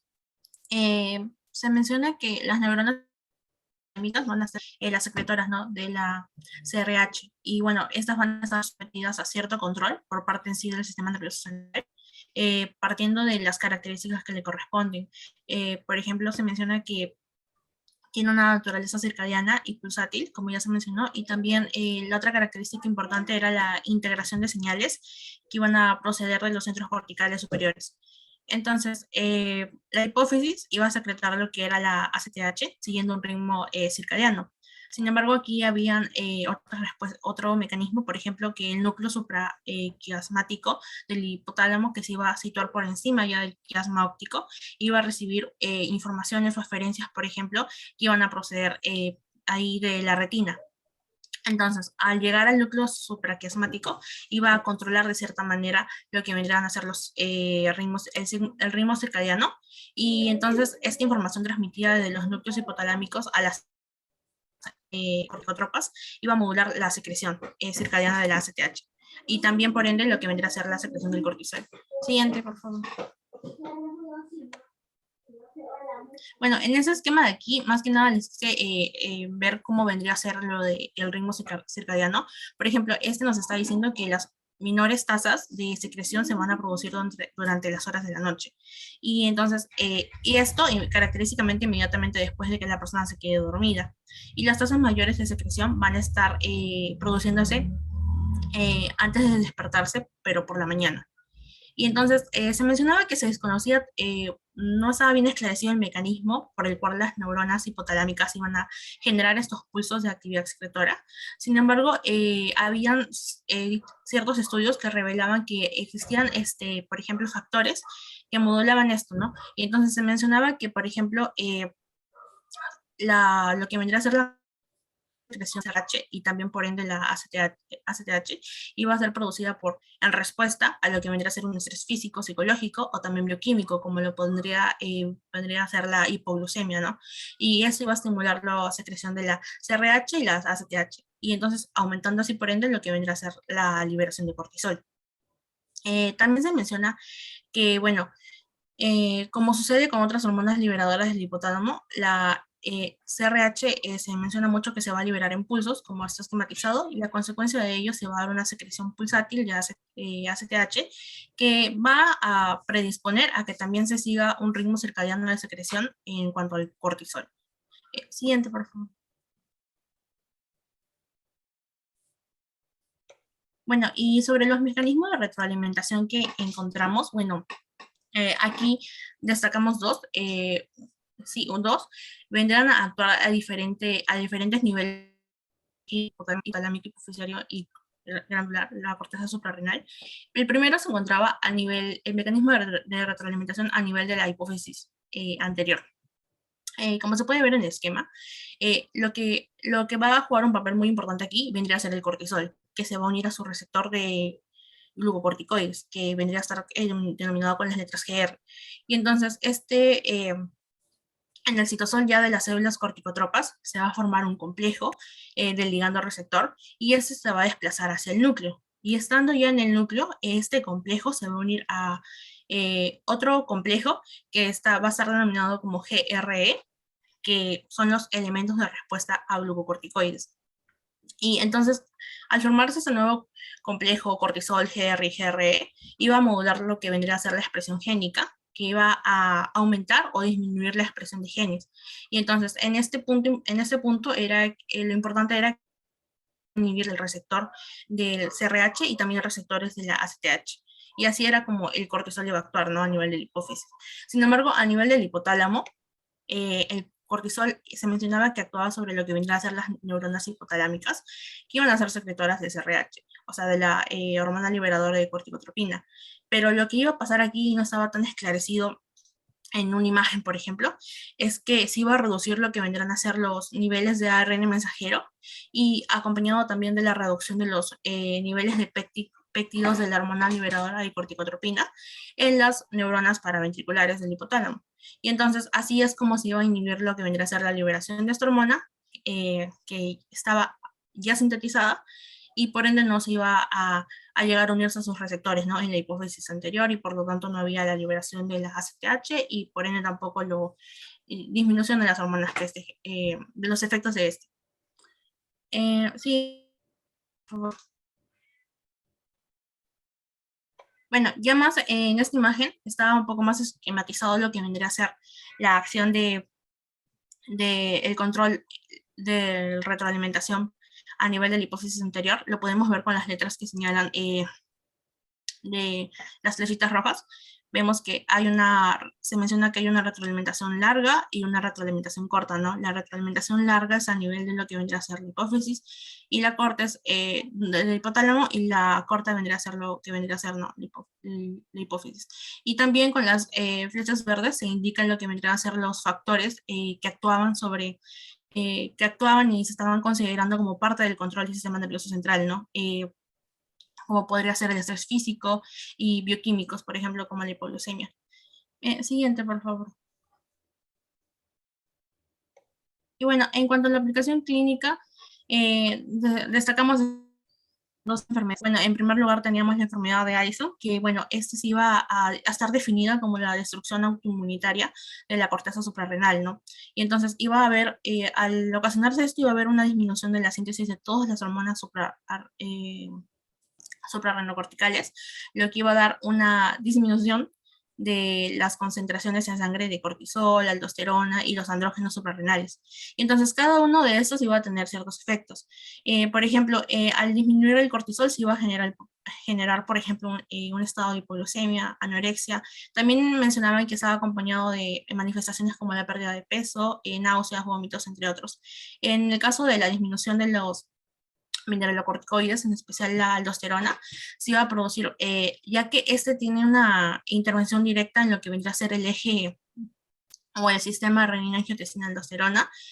Como resultado de esta disminución iba a crear como que un desbalance, ¿no? Causando por ejemplo, hiperpotasemia. Y finalmente en la disminución de andrógenos estaban, ¿no?, alteraciones que se veían como menos vello púbico. Y en cuanto al síndrome de Cushing, bueno, este era un defecto primario de la corteza suprarrenal, y aquí se hacía mucho hincapié entre lo que vendría a ser la enfermedad y el síndrome. En el síndrome se estaba diciendo que era el defecto primario radicado en la corteza suprarrenal, que se iba a producir en exceso, ¿no?, el cortisol. Sin embargo, cuando hablábamos de enfermedad, el defecto primario se iba a localizar a nivel de la adenipófisis, que se iba a producir por un exceso de secreción de la ACTH. Entonces, este exceso de secreción de ACTH iba a ser por un sistema de retroalimentación, y iba a estarse considerándose, esas iban a estar considerando en cantidades elevadas. Entonces, Y esto, ¿por qué iba a ser ocasionado? Por la, cierto tumor que se encontraba, ¿no? En lo que vendría a ser al nivel de la hipófisis. Y bueno, y entre la clínica se mencionan lo que está planteado ahí, a causa de la cantidad excesiva de los glucocorticoides, estaban, por ejemplo, que se manifestara con extremidades delgadas, obesidad central con ciertas estrías, que, bueno, en su aparición de inicio vendrían a ser de color violáceos, y, por ejemplo, también se manifestaba la grasa supraclavicular, lo que vendrían a ser la mala cicatrización de heridas, y en el caso de la afección ósea, la osteoporosis. Siguiente, por favor. Ya, bueno, esas son las referencias que hemos utilizado. Muchas gracias. Gracias, María de los Ángeles. Revisen en su chat. Allí he puesto 2 videos sobre el estrés. La tarea sería que ustedes lo revisen y lo podamos conversar en la próxima clase.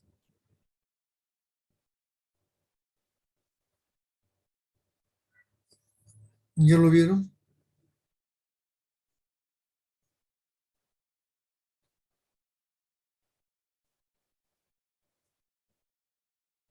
Muy bien. Entonces, allí nos quedamos y nos vemos en la próxima.